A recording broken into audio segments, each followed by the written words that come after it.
Stephen King's one of his most famous novels finally reaches the big screen again with his remake of It. Here's a quick look at the movie.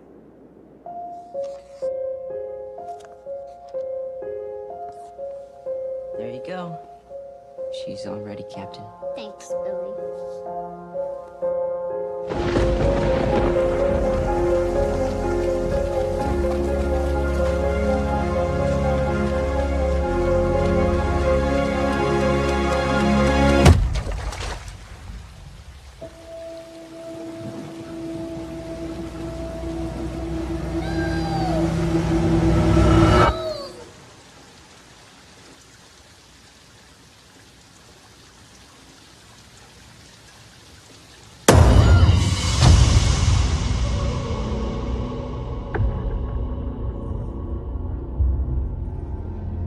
It's not like any time I've ever been in before. People die or disappear 6 times the national average.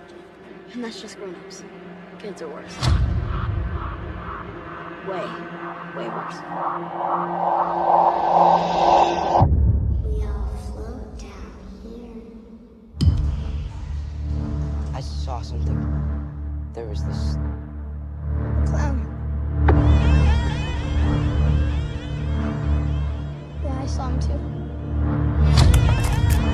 Look. It's all connected by the sewers. That's where it lives.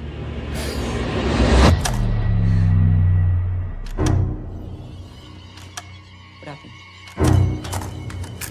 No.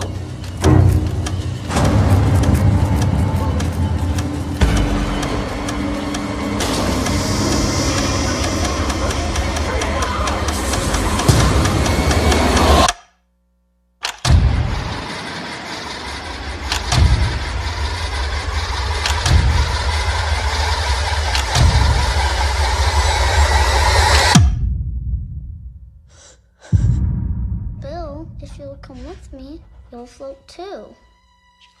You'll float too. You'll float too. You'll float too. You'll float too.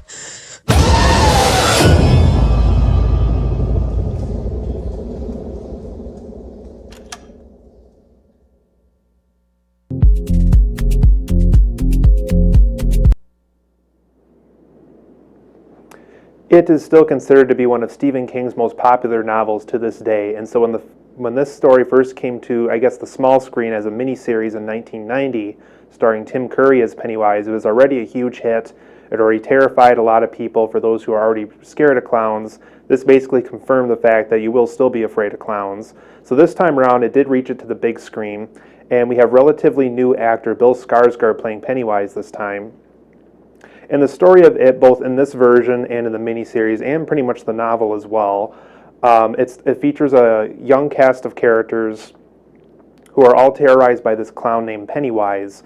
And in the town of Derry, Maine, which is also kind of the town that a lot of other Stephen King novels take place in, everybody is kind of terrified of this clown. It seems to take form of whatever people are afraid of. So if you're afraid of spiders, it'll take advantage of your fear of spiders and might even become a spider.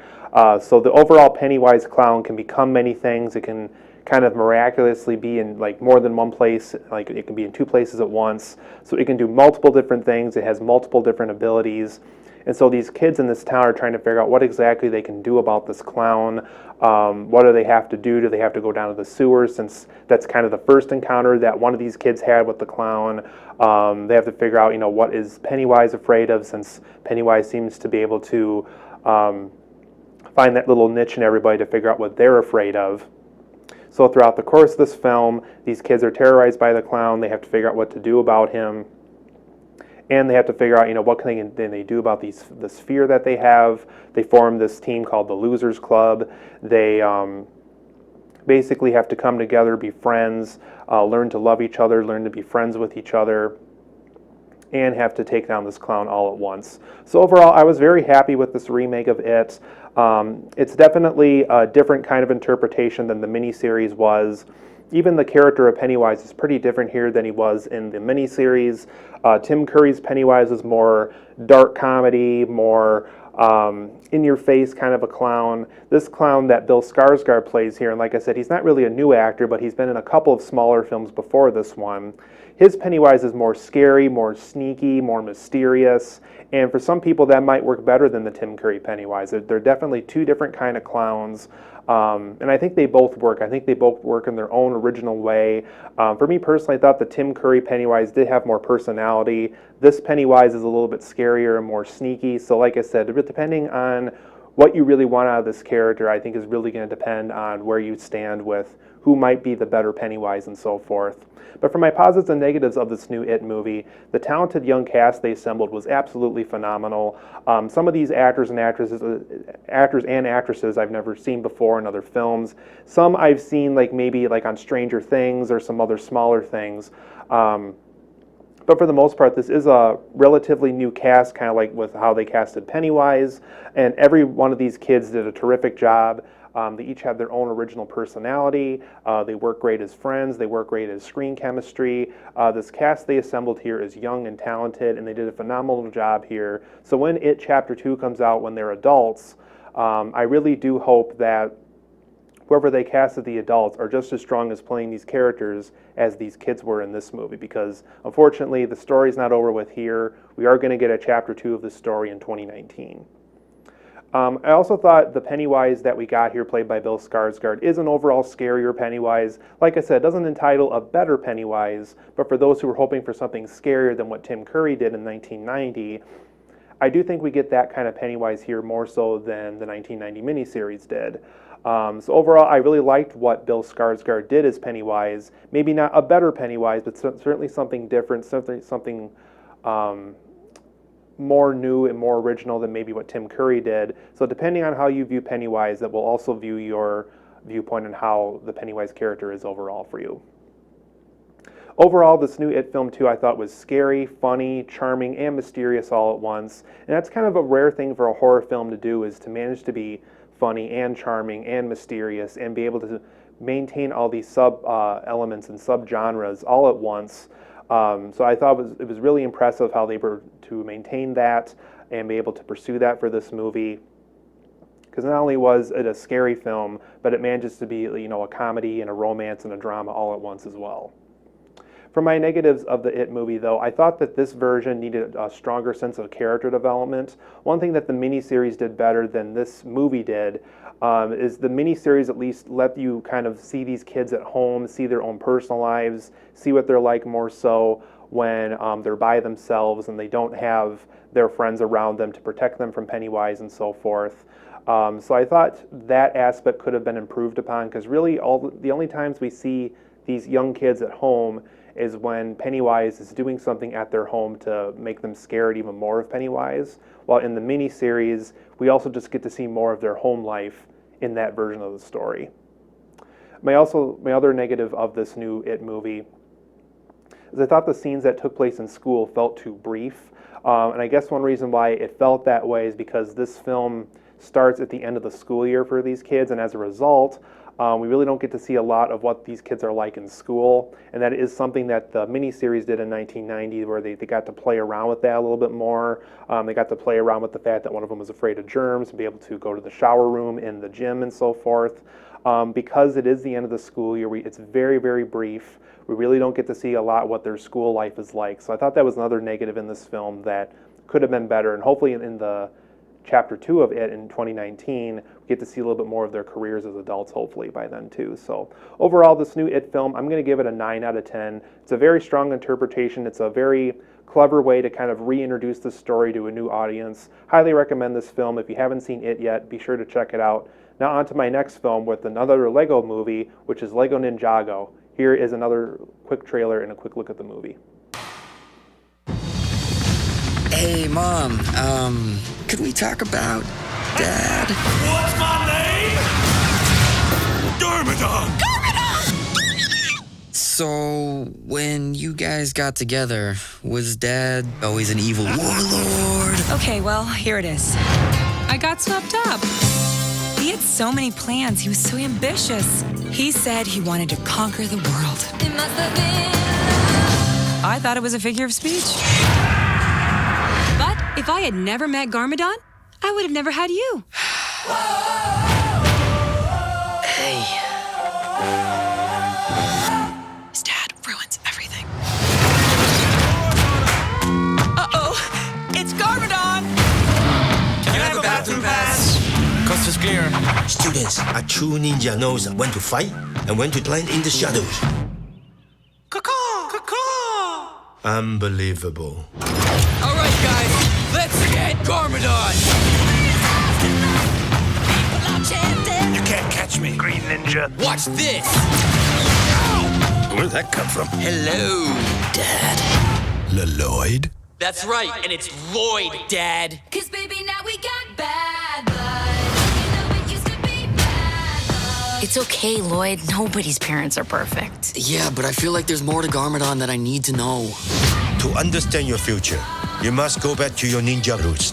Your dad was a ninja too. Oh! Lloyd, you hear that? We've awakened the unstoppable beast. Meowthra.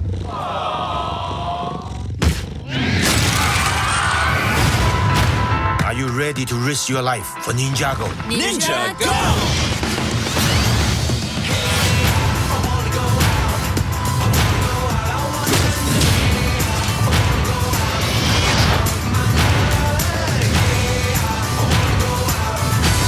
I haven't felt this good in a long time. Lloyd, are you okay? Yeah, I think it was my arm. Is it bad? Is it bad? I don't want to look. Scale of 1 to 10, how bad is it? Oh, I'd say it's about a 7-point arm ripped off. This film is not yet rated. In this new Lego film, this is the third time we've gotten a Lego movie on the big screen. You know, the first time was just the Lego movie. It was a huge success. Not a lot of people expected a lot out of it, and it ended up being a huge hit. Then we got the Lego Batman movie earlier this year, which was a feature-length Lego story about Batman that kind of spoofed the anthology of Batman and kind of what he was about, and was able to poke fun at the things that we all like about Batman and kind of the things that they take too seriously about him. Now for this third Lego film, it's Lego Ninjago, and from what I know about Ninjago, it's a very popular set of toys by the Lego toy brand, and I believe it got a TV series at one point as well. But in the movie, it's about a ninja task force team that work for a city called Ninjago, and they have to protect it from this evil general that's, his name is Garmadon. He's voiced by Justin Theroux. And each and every time he comes to the city, he tries to do something different. He tries to take over it in a different way. And it gets to the point where Lloyd, who's the green ninja of the ninja force, and he's also voiced by Dave Franco, he basically gets really sick of Garmadon.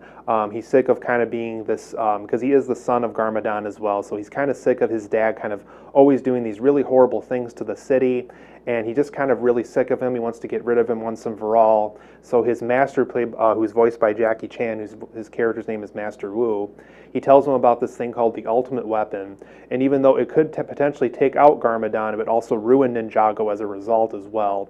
But unfortunately, Lloyd doesn't listen to his master. He uses the ultimate weapon on Garmadon when he starts to really get sick of what he's doing, and as a result, Ninjago is in jeopardy. It's, you know, the city's all over the place.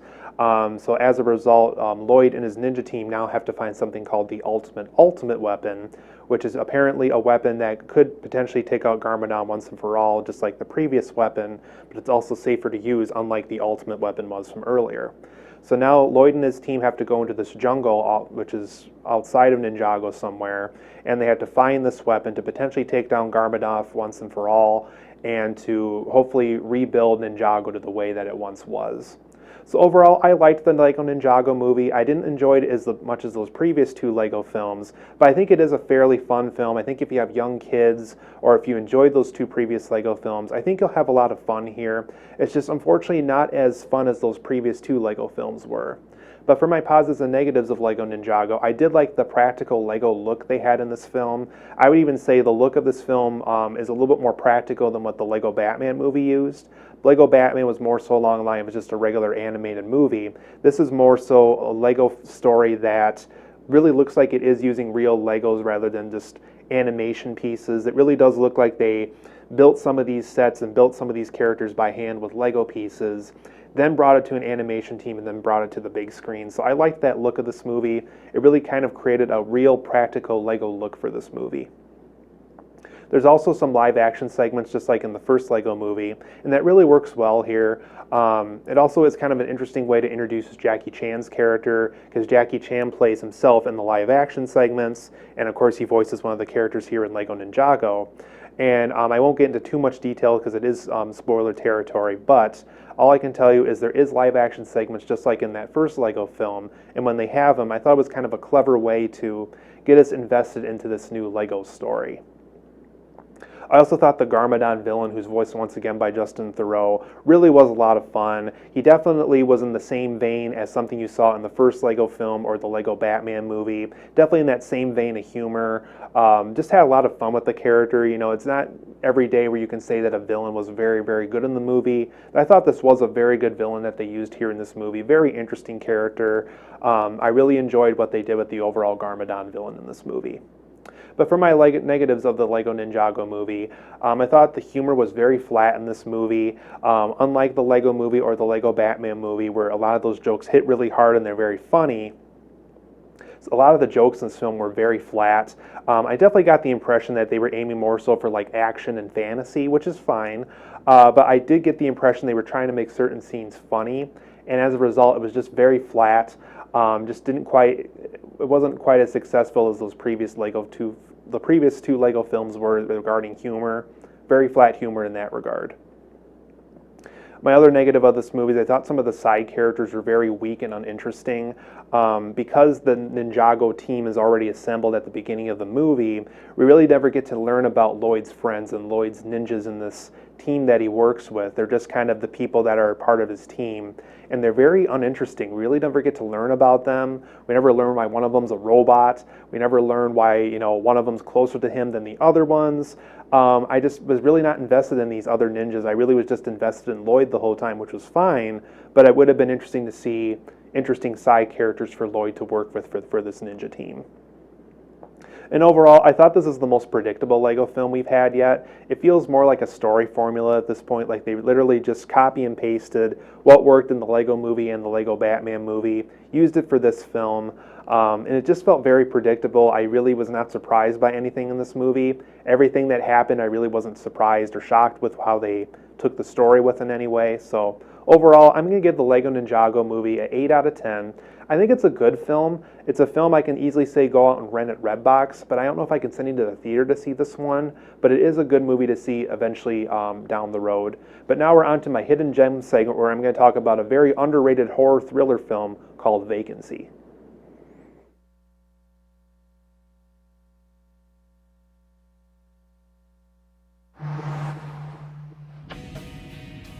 This isn't the interstate. I took a shortcut. Where are we? I don't know. Did you hear that? Hear what? The engine just made a noise. Is that something? Do you think they're closed? Since 1957.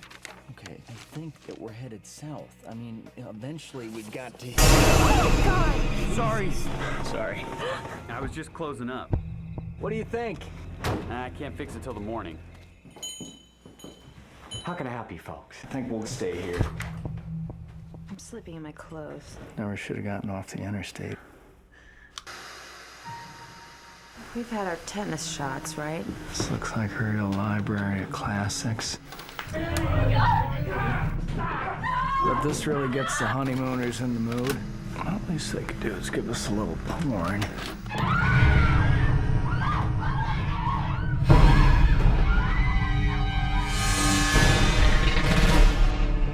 David? What is it? Look at that room from the movie. David, is that this room? Can't be real. I think it is. Oh my God.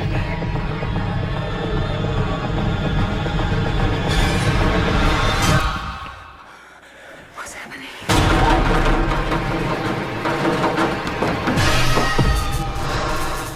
We gotta get out of here. Don't go out there. Look, if we stay here, we're gonna wind up like all of them. sound.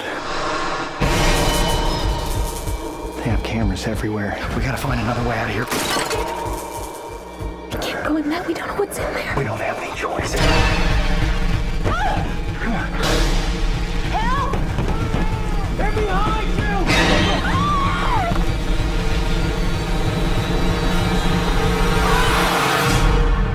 Emergency. They got us trapped. You'll never survive if you lose control, Mr. Fox.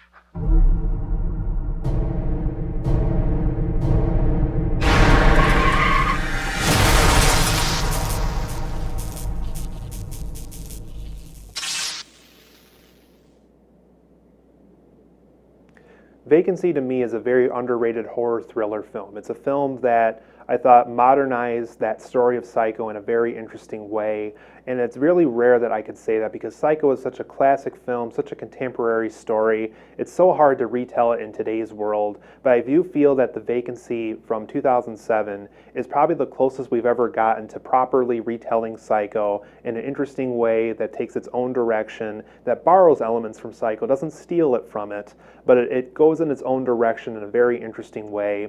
And on top of that, it focuses on an interesting, problematic couple that has a lot of problems, but they work through their problems over the course of this film, and they're obviously in a very hard situation to get through. So I thought it was a very interesting film as a result. Well, a quick synopsis of the film is basically this young couple. They're out in the middle of nowhere. They get stuck.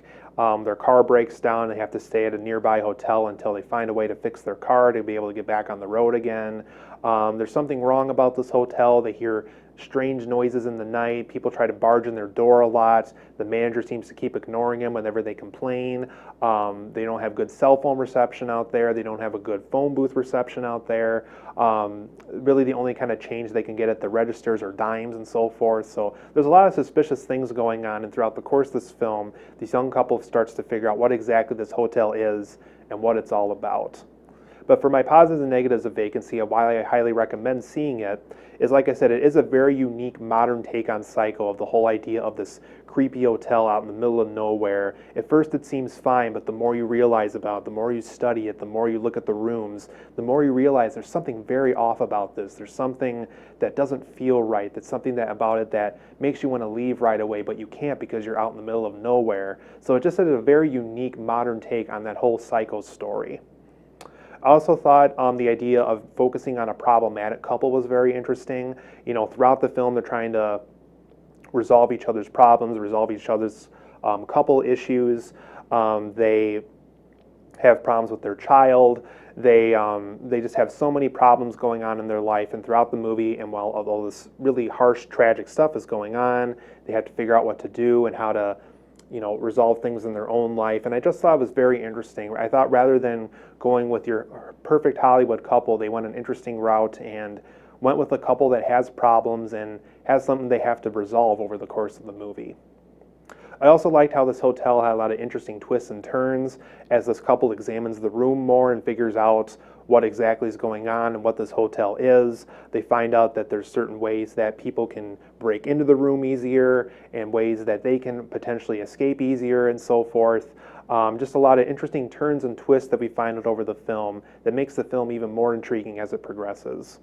But for my negatives of Vacancy, if I really had to be nitpicky with it, I thought it was a very short movie. It's only about an hour and 25 minutes, I think. So as a result, the things about the whole problematic couple, the things about adding more twists and turns to this hotel, I thought could have been explored even more. Not bad with what they did. You know, with an hour and 25 minutes, they definitely explored it to their best potential. I just thought if they made the film, let's say, another 15 to 20 minutes, that could have gave us more interesting moments with the couple and more interesting elements they could have used about the hotel. And then my last negative of the movie is there were some occasional hokey conflicts. Things like, you know, if you really don't want these people to find out what you're doing in this hotel, you know, why are all these tapes scattered around everywhere so they can watch them at any time they want? You know, how come, you know, when they call the police, you know, things go wrong with that. There's just a lot of things here. It's just like, I feel like if a hotel like this existed, it wouldn't be able to get around and to get away with a lot of these things. So just a little nitpick again. Just a lot of things where I think if they really wanted to go for realism, they would have had to aim for realism in a higher expectation, I guess. So overall, 9 out of 10 for me for this one. I highly recommend Vacancy. I think it's pretty cheap when you do track it down, but you do have to track it down, though. It's not easily visible at Walmart or anything like that. You do have to go to like Amazon or Preplay to find this one, but I do highly recommend this movie. I hope to see you guys later for another episode of Screen Time.